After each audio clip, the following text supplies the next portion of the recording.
By now, you've got Tor set up and you're ready to go deeper. Welcome to the world of onion sites, also known as hidden services.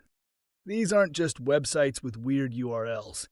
They're part of an entirely different ecosystem that exists only on the Tor network.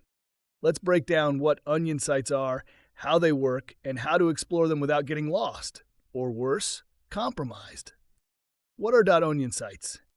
Onion is a special use top-level domain, just like .com or .org, but it doesn't live on the regular internet.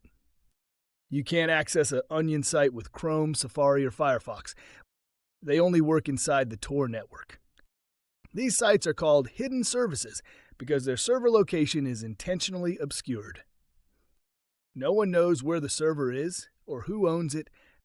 The goal: anonymity, not just for the user, but also for the website itself.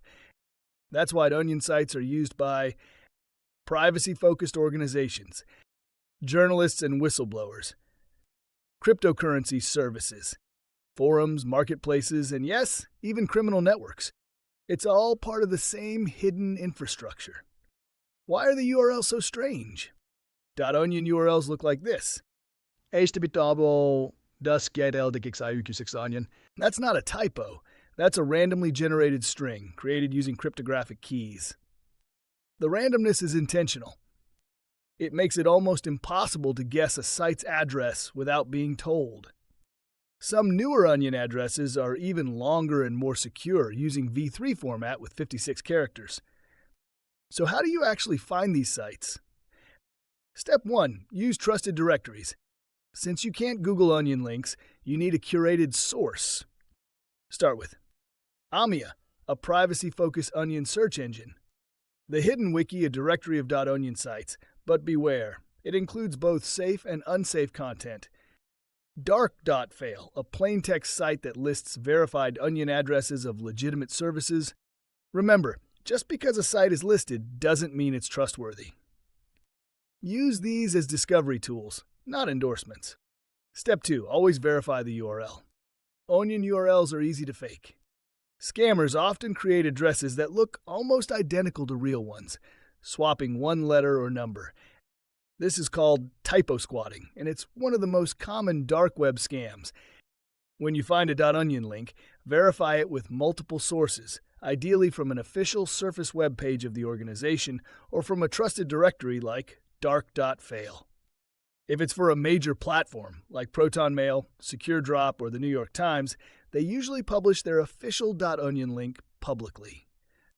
Step 3. Browse with caution. Even though Tor protects your identity, it doesn't protect you from your actions. When exploring .onion sites, keep your Tor browser security level on safest.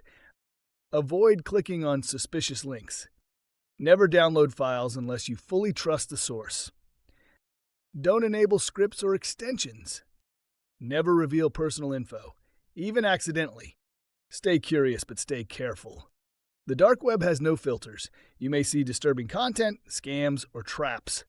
So what's actually useful on Onion? Not everything on the dark web is illegal or dangerous. Legitimate and interesting uses include SecureDrop, a tool for whistleblowers to submit documents anonymously. ProtonMail offers a .onion site for encrypted email access. The BBC and the New York Times run .onion versions of their news sites to reach censored regions. Privacy-focused forums, where experts share tips on security, coding, and digital freedom. The deeper you go, the more you'll realize it's not just a dark place. It's a different internet entirely. Exploring onion sites opens the door to what the internet looks like when privacy is the default, not the exception. But with that power comes risk. Use the tools we've covered. Stay smart, stay alert.